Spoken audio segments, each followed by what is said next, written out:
Friends, आज हम बात करेंगे एलआईसी के बारे में। और जैसा कि आप लोग देख पा रहे हो दोस्तों कि फ्राइडे के ट्रेडिंग सेशन में एलआईसी में हमें थोड़ी मोड़ी तेजी बनते हुए दिखाई दे रही है। और हम लोग सभी अच्छी तरीके से जानते हैं कि ये जो थोड़ी मोड़ी हमें तेजी बनते हुए दिखाई दी है फ्राइडे के दिन, किस वजह से ये तेजी हमें बनते हुए दिखाई दे रही है। क्योंकि एलआईसी ये 30 तारीख को अपना क्वार्टर 4 का जो रिजल्ट है वो लाने वाली है। इस वजह से ही ये हल्की फुल्की तेजी हमें एलआईसी में बनते हुए दिखाई दे रही है। तो आज हम इस वीडियो के माध्यम से हम लोग जानेंगे दोस्तों कि इसका क्वार्टर 4 का रिजल्ट कैसा होने वाला है। क्वार्टर 4 का रिजल्ट आने के बाद एलआईसी में क्या हमें कुछ तेजी बनते हुए दिखाई दे सकती है या नहीं। क्योंकि मैक्सिमम लोग जिन लोगों ने एलआईसी पर इन्वेस्ट करके रखा है उन्हें देखा जाए तो कोई भी रिटर्न नहीं मिला है। उन्हें देखा जाए तो इस स्टॉक से लॉस ही हो रहा है। और बहुत सारे लोग ऐसे हैं जिनको स्टॉक मार्केट के बारे में कोई भी नॉलेज नहीं है। वो लोग देखा जाए तो बाजार में नए उतरे हैं और एलआईसी ही उनका पहला इन्वेस्टमेंट है। और देखा जाए तो उनका पहला ही इन्वेस्टमेंट अनसक्सेसफुल रहा। तो उन्हें अभी क्या करना चाहिए? उन्हें अभी इसे होल्ड करके रखना चाहिए या जो भी लॉस हो रहा है लॉस बुक करके इस स्टॉक से निकल जाना ही बेहतर होगा। तो इसे भी हम लोग डिस्कस करेंगे इस वीडियो के माध्यम से। तो वीडियो को स्किप ना कर पूरा देखो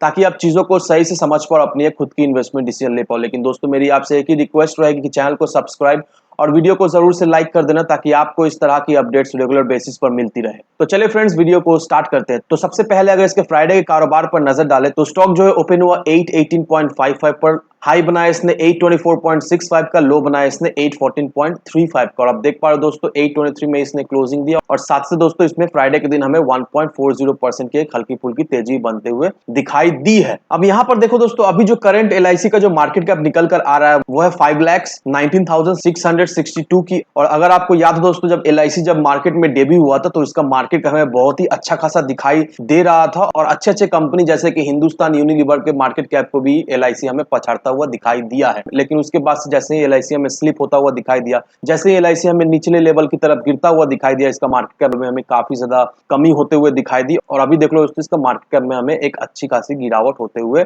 दिखाई भी दी है। लेकिन दोस्तों मैं आपको एक बहुत ही इंपॉर्टेंट चीज बताना चाहूंगा। अगर आप एलआईसी के पीयर कंपैरिजन को देखोगे दोस्तों तो यहाँ पर देखो दोस्तों HDFC life insurance, SBI life insurance, ICICI Prudential life insurance, ICICI Lombard, Star insurance, general insurance, तो ये सारे कंपनी से जो है वो एलआईसी का पीयर कंपैरिजन किया जा रहा है। अब मैं एग्जांपल के तौर पे दोस्तों एचडीएफसी लाइफ इंश्योरेंस और एसबीआई लाइफ इंश्योरेंस को लेता हूं और आपको समझाने की कोशिश करता हूं दोस्तों कि एलआईसी में अगर आप इन्वेस्ट करके रखते हो तो किस तरह की रिटर्न आप इससे बना सकते हो इन फ्यूचर में। अब यहां पर देखो दोस्तों एचडीएफसी लाइफ इंश्योरेंस, तो जब एचडीएफसी लाइफ इंश्योरेंस लिस्टेड हुआ था 17 नवंबर 2017 को तो इसका जो प्राइस हुआ करता था वो 344 रुपीज तक हमें जाता हुआ दिखाई दिया। उसके बाद इसमें हमें एक तेजी बनते हुए दिखाई दी, अपना एक नया हाई भी बनाया 523.30 का 18 मई को। लेकिन उसके बाद से इसमें हमें एक अच्छी खासी प्रॉफिट बुकिंग होते हुए दिखाई दी और ये स्टॉक अपने लिस्टेड प्राइस के करीब ही फिर हमें जाता हुआ दिखाई दिया करीब एक साल के अंदर ही। लेकिन उसके बाद से देखो दोस्तों किस तरह की इसमें हमें तेजी बनते हुए दिखाई दी और ये स्टॉक हमें 747.75 तक भी जाता हुआ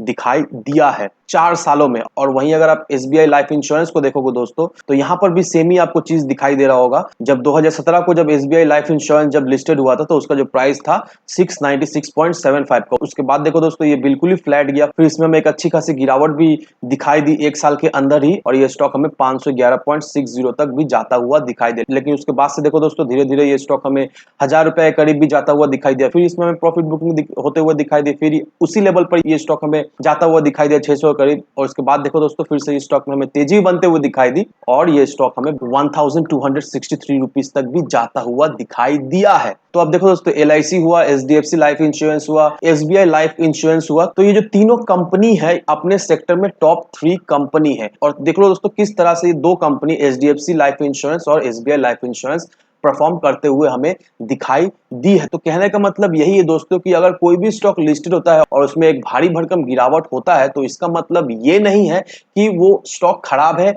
इन फ्यूचर वो परफॉर्म नहीं करेगी। बहुत सारे स्टॉक ऐसे हैं दोस्तों कि वो उतना फंडामेंटली स्ट्रांग नहीं है, तो जब लिस्ट होता है तो इन्वेस्टर्स को एक अच्छा खासा उससे रिटर्न मिलता है, लेकिन बाद में ग्रेजुअली उसमें एक गिरावट होते हुए दिखाई देती है और वो स्टॉक करोड़ों के दाम में मिलता हुआ दिखाई देता है। लेकिन एलआईसी वैसा स्टॉक है नहीं दोस्तों। एलआईसी जो है वो मार्केट को डोमिनेट करती है LIC जो है वो ऑलमोस्ट 2/3 मार्केट को डोमिनेट करती है। जितना भी कंपनी है ये लाइफ इंश्योरेंस सेक्टर में दोस्तों, उसमें LIC जो है वो टॉप रैंक पर आता है और हम लोग बहुत ही अच्छी तरीके से जानते हैं कि LIC एक मार्केट डोमिनेटर है। LIC जो है वो पूरा इंश्योरेंस मार्केट को डोमिनेट करके रखा हुआ है।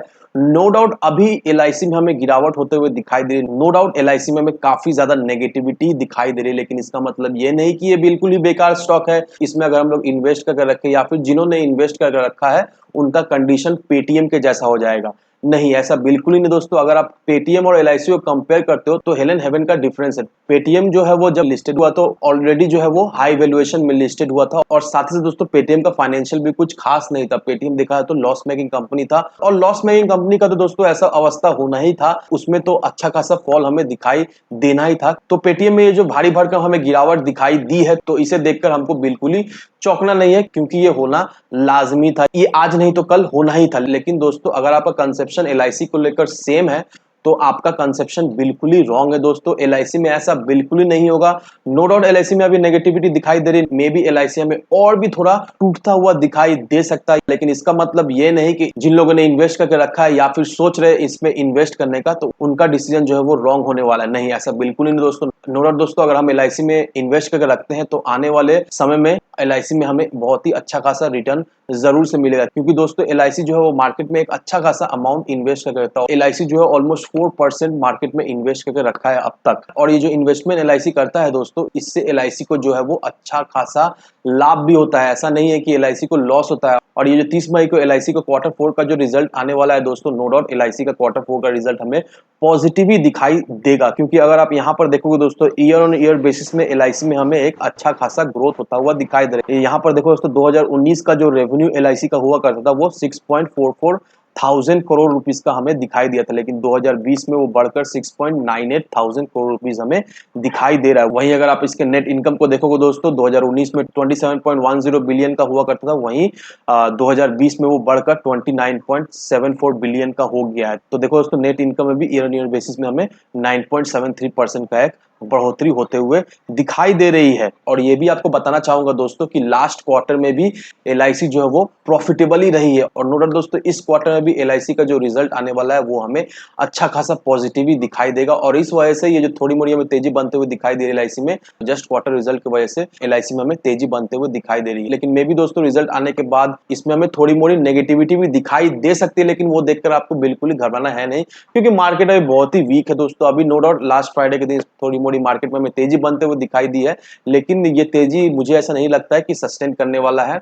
फिर से मार्केट में प्रॉफिट बुकिंग नो डाउट होते हुए दिखाई देगी, और अगर मार्केट में प्रॉफिट बुकिंग होते हुए दिखाई देती है तो नो डाउट इसमें हमें गिरावट होते हुए दिखाई दे सकती है। अगर आप LIC में इन्वेस्ट करके रखते हो तो नो डाउट आने वाले समय में LIC से आपको एक अच्छा खासा डिविडेंड भी मिलेगा। तो अगर आप डिविडेंड के नियत से भी कोई स्टॉक ढूंढ रहे हो, एक अच्छा स्टॉक, तो LIC में आप इन्वेस्ट करके रखो। साल 10 साल आपको एक अच्छा खासा डिविडेंड LIC से जरूर से मिलेगा। और नो डाउट दोस्तों 30 तारीख को जब रिजल्ट आएगा तो एक अच्छा खासा डिविडेंड भी LIC जो है अपना इन्वेस्टर को खुश करने के लिए देने वाली है। तो इन सारे फैक्टर को कंसीडर करो दोस्तों, और अगर आप सोच रहे हो LIC में इन्वेस्ट करने का तो नो डाउट LIC में इन्वेस्ट करो दोस्तों। आने वाले समय में आपको एक LIC से अच्छा खासा रिटर्न जरूर से मिलेगा दोस्तों। तो ये सारे फैक्टर को कंसीडर करो, उसके बाद ही अपना एक इन्वेस्टमेंट डिसीजन लेना। लेकिन दोस्तों मेरी आपसे एक ही विनती रहेगी कि विदाउट एनी डिटेल रिसर्च के बिना कहीं पर भी इन्वेस्टमेंट ना करें। वीडियो अगर आपको पसंद आए तो लाइक से सब्सक्राइब जरूर करना। तो चलिए फ्रेंड्स, मिलते हैं हम अगले वीडियो में।